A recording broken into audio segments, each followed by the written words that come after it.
ครับพี่น้องกระลอกบักหล่าไปลิ่นสวนสาธารณะอยู่ฝั่งไทยมาเนาะบริยานคนเลย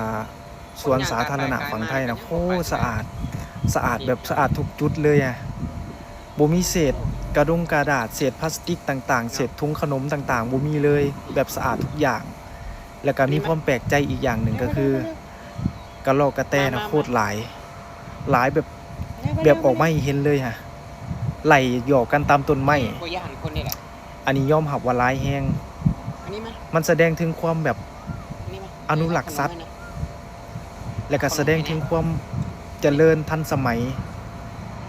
เพราะว่าเศษขยะเศษอีหยังต่างๆบ่ค่อยมีตามสวนสาธารณะเร็วร่มรื่นแฮงอันนี้บักหลาแบบเห็นแล้วรู้สึกแบบดีใจแทนแล้วก็บ่ได้หมายความว่าฝั่งลาวเฮาสิสกปรกไปทุกอย่างเด้ก็มีบ่อนสะอาดบ่อนสกปรกตั้งผู้ดิเด้แต่ว่าเรื่องความสะอาดเรื่องความอนามัยความใส่ใจนี่อาจจะสู่ฝั่งนี้บ่ค่อยได้ปานใดแล้วก็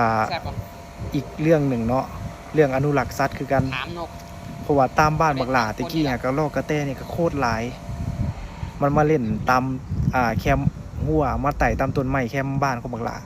แต่ว่าทุกมื้อนี่บ่เห็นแบบหายไปเลยอาจสิเป็นเพราะถูกล่าหรือว่าถูกกินบ่จักอันนี้ก็บ่ฮู้คือกันแต่ว่ามักสวนสาธารณะฝั่งไทยสะอาดแฮงอันนี้นี่อ้าวนะครับพี่นี่คือหนุ่มลาวเราประสบการณ์ที่มาเที่ยวฝั่งประเทศไทยนะครับและภาพนี้เนาะก็คือเป็นภาพที่บารัมถ่ายเองบารัมถ่ายไว้ตั้งนานนั่นแหละเพราะว่าบารัมตอนนั้นยังบ่ทันได้สร้างช่อง YouTube เนาะก็คือบารัมได้ไปนั่งดินอยู่สวนจตุจักรเนาะก็คือภาพนี้คลิปนี้เป็นคลิปที่บารัมถ่ายเองนะครับคือบารัมเอามาขู่เนาะกับสิ่งที่หนุ่มลาวคนนี้ไล่เล่าประสบการณ์สบายดี FC ทางฝั่งไทยฝั่งลาวนะครับผมนะครับล่าสุดหนุ่มลาวออกมาเล่าประสบการณ์ที่มาเที่ยวประเทศไทยนะครับและได้ไปเที่ยวสวนสาธารณะนะครับบอกว่าสะอาดงามตากระลงกระลาดเศษขยะบ่คอยเห็นบ่คอยมีเพราะว่าทางประเทศไทยนะครับยิ่งเป็นสวนสาธารณะหรือเป็นที่ท่องเที่ยวเป็นที่นั่งเล่นเป็นที่นั่งชมวิวยิ่งบ่ให้มีขยะเพราะว่าเรื่องความสะอาดนี่ต้องมาก่อนเนาะว่าไปนี้ก่อนนะคือเอาตรงๆแหละเรื่องความสะอาดเรื่องความไอ้นั่นน่ะนะเรื่องความอนามัยอยู่ประเทศลาวเนาะก็บ่เทียบประเทศไทยแน่นอนอันนี้บารัมบ่ได้อวยบารัมบ่ตรงๆเลยอันนี้ว่าความจริงเลยนะครับอันนี้บารัมบอกความจริงเลยสู่ประเทศไทยบ่ได้อยู่แล้วอันนี้ก็วางตรงเลยนะยิ่ง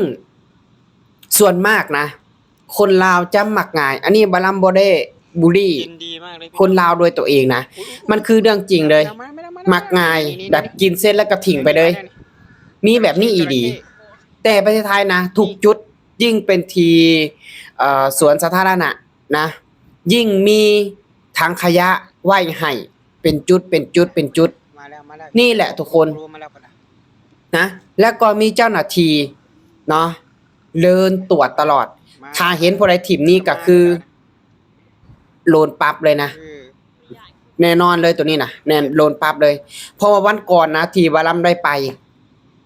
ก็คือคลิปที่ว่าบารัมถ่ายรูปกระรอกกันลงไปเนาะแล้วก็รูปนกคือก่อนที่บารัมจะได้ไปนั่งหันบารัมได้ไปเห็นคนหนึ่งเนาะบารัมก็บ่ได้ใจว่าเป็นคนไทยบ่หรือว่าเป็นคนลาวหรือว่าเป็นคนทางไหนก็บ่ฮู้ก็คือไปเที่ยวอยู่ในสวนนั่นล่ะพากันกินลูกชิ้นเสร็จนะก็อย่ามาเด้อบ่ได้มองหน้าบ่ได้เบิ่งหน้าเบิ่งหลังก็คือกินเสร็จแล้วก็ทิ้งไปเลยนะครับทิ้งไว้ใน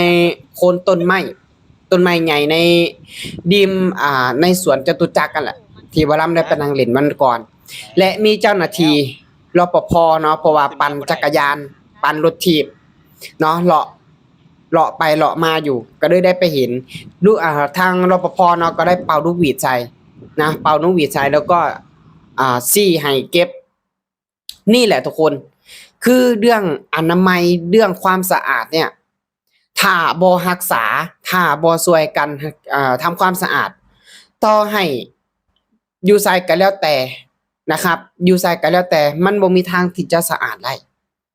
เขาต้องช่วยกัน นะอันนี้คือหนุ่มลาวออกมาเล่าประสบการณ์นะครับที่ว่ามาเที่ยวอยู่ประเทศไทยมาเที่ยวอยู่ประเทศไทยแล้วนะครับเกิดเห็นนะครับสิ่งแปลกหูแปลกตาเห็นความสะอาดเห็นความเจริญในประเทศไทยแล้วไปแบบเอาไปเปรียบเทียบนะครับกับประเทศลาวแน่นอนแหละมันเปรียบเทียบกันบ่ได้นะครับเพราะว่าคนลาวส่วนหลายก็เป็นนิสัยมักง่ายกินเสร็จแล้วก็ถิ่มกินเสร็จแล้วก็ถิ่มนะมันจะเป็นแบบนี้อันนี้ดีนะครับบ่ได้ว่าเล่นนะยิ่งแบบเป็นจัดงานเป็นอย่างต่างๆเนี่ยโอ้ยพอเสร็จงานนะครับกองขยะนี่บ่ให้เว้านะนี่แหละครับผมคือสิ่งใดก็ตามถ้าเฮาช่วยกันรักษาความสะอาดมันก็คงความสวยงามอยู่แบบนั้นแต่ถ้าเฮาบ่ช่วยกันรักษาความสะอาดต่อให้เป็นพื้นที่สวยงามต่อให้เป็นพื้นที่ท่องเที่ยวอิหยังก็แล้วแต่มันก็บ่เป็นตาหน้าเที่ยวหน้าชมหรอกนะครับอันนี้คือเว้าตรงๆว่าจากใจเลยนะเนาะแน่นอนแหละก็คือจังประเทศไทยนะคือจังประเทศไทยไผมาเที่ยวไผมาเบิ่งก็ติดใจงามหูงามตาสะอาดทุกคนคือเรื่องความสะอาดนี่มันแน่นอนอยู่แล้วเหตุก็คือหลักๆเลยนะเป็นหยังคนถึงแบบมักไปเที่ยวไปชมเพราะว่าหยัง1มากก็สะอาด2มากก็วิวธรรมชาติดีนะครับนี่แหละคือสาเหตุที่ว่าเป็นหยังคนถึงอยากไปลองไปเบิ่งได้เลยนะสวนจตุจักรตกมาตอนเย็นนะคือมีแต่คนนะครับไปนั่งเล่นนะช่วง 4-5 โมงลงมาเนี่ยคนเต็มหมดเลยนะอยู่สวนจตุจักรบ่ลำไปนั่งเล่นไปเที่ยวหลายเทื่อละนะยิ่งถ้าไปช่วงกลางเว้นเนาะถ้าไปช่วงกลางเว้นช่วงเที่ยงช่วงบ่ายๆเนี่ยนั่งรถไฟฟ้าไปนะครับเสียคนละ20 บาทถึงเลย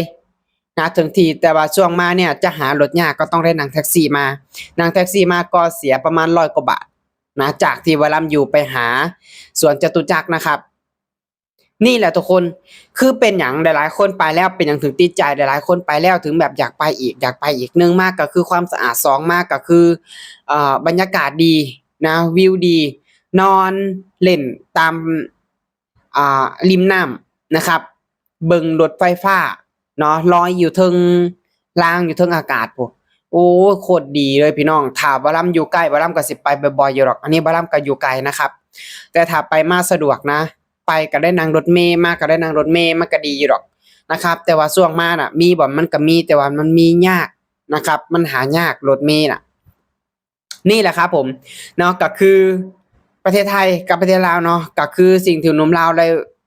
มาเที่ยวอยู่ในประเทศไทยนะครับไล่ออกมาเล่าประสบการณ์เนาะความงามความเจริญแล้วก็ความสะอาดนะครับแต่หันไปเบิ่งในประเทศลาวของเฮามันก็บ่ค่อยปานใดเนาะก็คือสิ่งที่หนุ่มลาวคนตะกี้ว่าได้นะครับผมเนาะนะครับพี่ๆ FC ก็ขอขอบคุณนะครับสำหรับคลิปนี้บ่ลำก็จะขอฝากกับแค่นี้นะครับผมขอบคุณครับ